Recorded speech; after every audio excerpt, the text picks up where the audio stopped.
All right, folks, it's Monday. We got another video here for your viewing pleasure. Another blind rankings video, actually. Two in a matter of a week. I was off work sick today. Didn't think I was going to get to this video, but I'm joined by two of MMASucka's finest. I am joined by Andrew Benjamin and Drew Zuhosky. Thanks for joining me today, fellas. Hi, how's it going? Hey, thank you so much, Jeremy. I don't know if I'll describe myself as finest of all the writers you have, but I appreciate the compliment. Definitely. Now, I know I don't tease or give away what we're going to be blind ranking prior to the video starting. I haven't told you guys yet, but before we get into things, I always like to ask the guys joining me what they've got going, who they are, blah, blah, blah, blah, blah. Drew, we'll start with you, man. Just give a bit of an intro on yourself and what you got going for MMASucka. Okay, I've been working here for about 8 months. You can find me writing stuff pretty much every day. Just today I put out something about Alima Leigh McFarlane and how she's a champion of life. You can, if the day ends in Y, chances are I'll have something written. Perfect. Andrew, introduce yourself. Let me know what you got going on, brother. Hey, so Andrew Benjamin. Oh God, I don't know how long I've been with you guys. I feel like it's been at least pre-pandemic till after till now. I think. Most recent thing I wrote was about Chihiro Suzuki, a kickboxing MMA champ who just recently successfully defended his title at Ryzen 46. Which was great because that article was over 1,000 words, and had he lost, I would have been like, "Oh, cripe." All right, fellas, you know the deal with blind rankings. I'm sure you guys have seen the videos before, but I'm going to give you guys a topic. I'm going to drop a name for you guys. You guys are going to decide between the two of you where they rank 1 to 5. This time around, we had UFC 301 go down this past weekend. Prior to UFC 301, we talked about Jose Aldo.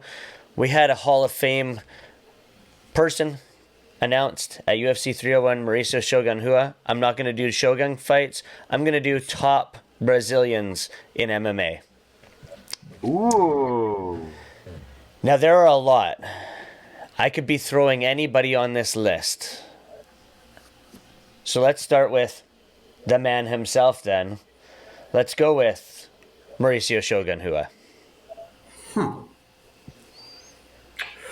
Ooh, is it collectively, or are we just going to count their UFC career? Collectively, as a whole, MMA. Oof. I definitely have to. Oof. If we're doing collectively, I think at least number three. Considering what he did in Pride, as well as becoming UFC light heavyweight champion. Not to mention as well, he had a pretty good post championship career as well to a point. So I definitely feel at least number three, in my opinion, he can be there. Shogun was a man truly hell-bent for leather whenever he stepped into the cage. Number three is a solid pick. I agree with my compatriot here. Number 3. There Yeah. we have it. Shogun Rua at number 3. All right. Let's go with, where do we want to land here? Let's go with the queen herself, Amanda Nunes. I thought you were going to say Mackenzie Dern. She only has a Brazilian accent. Oh, okay. Oh, okay. Amanda Nunes, interesting. That's an interesting person fighter to pick. I think overall I think she had a good career, not a great career. It's weird because I don't think the competition she fought was necessary. It's the she was double champ as well. That's a tough one. And then the Rousey win. That's I'm gonna remember that as probably her best fight or best win, in my personal opinion. Um, I would maybe have to put her, if on this list, number five. Again, a solid prospect. Every time she fought in the cage, she was another one of those hell bent for leather type fighters. I'm going to go with number 4. Huh. This has to be unanimous, right, Jeremy? Oh yeah. I'm not opposed to her being number Like, 4. I do. I could definitely see her being a number 4. I can contend with Drew on that. It's not. I don't know who else is going to be there, obviously, but no, I'll agree number 4 for this. Let's move No, her down the list. Let's move oh her my down God. the list. No. I didn't do that. Move her down the list. by the All way, right. by the She's way, the guys at the sports book right now are going nuts. Is Drew going to say the phrase "hell bent for leather" again at this point? At any point during this discussion? all right, guys. Here we go. We've got Jose Aldo, a man who just fought this past weekend, proved he's the king of Rio. Where are you placing Jose Aldo? After you, Drew. Aldo was and is a brilliant fighter. There was a lot of question going into this past weekend as to whether or not he'd be able to turn in a great performance coming out of retirement, but he proved everybody wrong. So I'm going to say number 2. I definitely have to contend number 2. Yeah, definitely number 2. Aldo's career is historic, and the fact that he's still able to fight at a high level, not that he's not the same Aldo that was in WEC or even when he was champion, but he's still got it, man. The fact that he can still get these high level wins, that's that's a testament to the type of fighter that he is. Also, multiple weight classes as well. So we're putting Jose Aldo at number 2. Let me move him up the list here to number 2.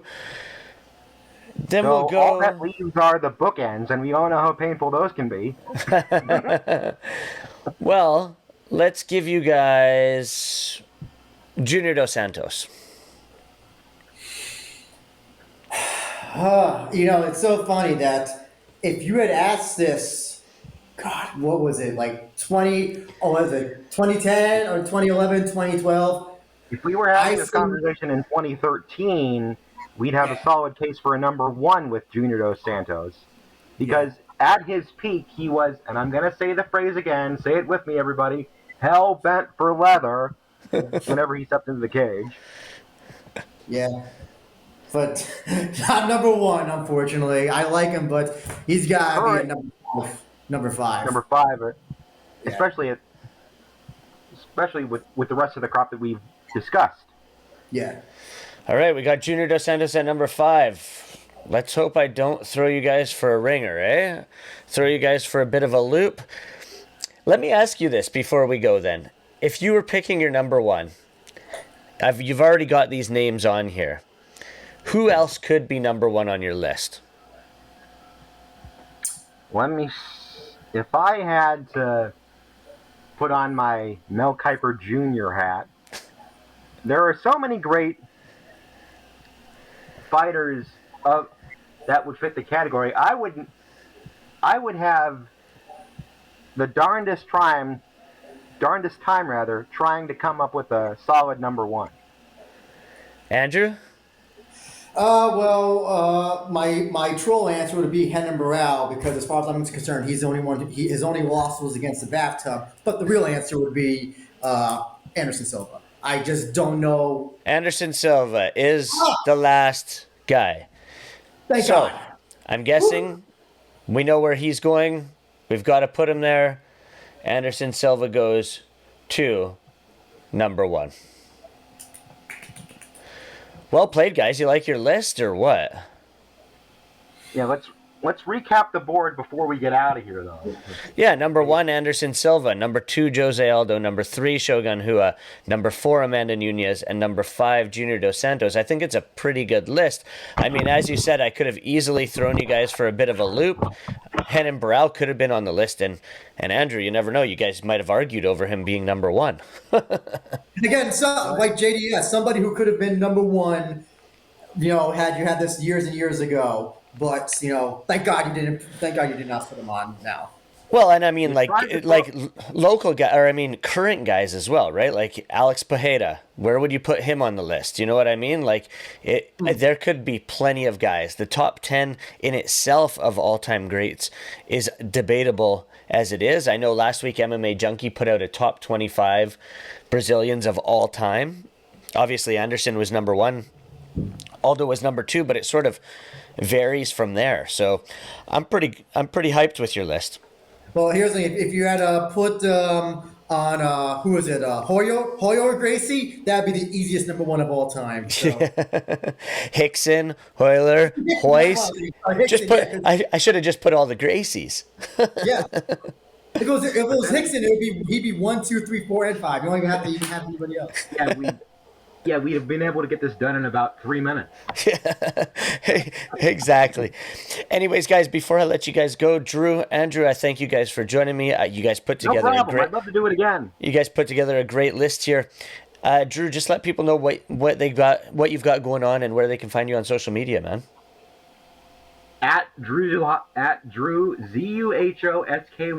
on X, Drew.Zuhosky on the gram, Facebook.com/ZUHOSKY if you're still using the Zuckerberg platform.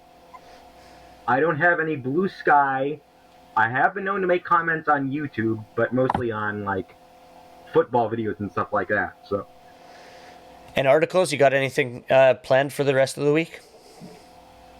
I'll have fresh content pretty much every day this week. Perfect. Andrew, let people know where they can find you on social media. I know you're a Risen guy, or a Risen guy, so I don't know whether you got anything planned recently or coming up, but just let us know, man. Yeah, so you can follow me at We Are Ryzen Pod. That's my whole Ryzen thing, separate from MMASucka. I got some stuff in terms for MMASucka. I got the interview this week with Clay Collard for the PFL, and I got some regional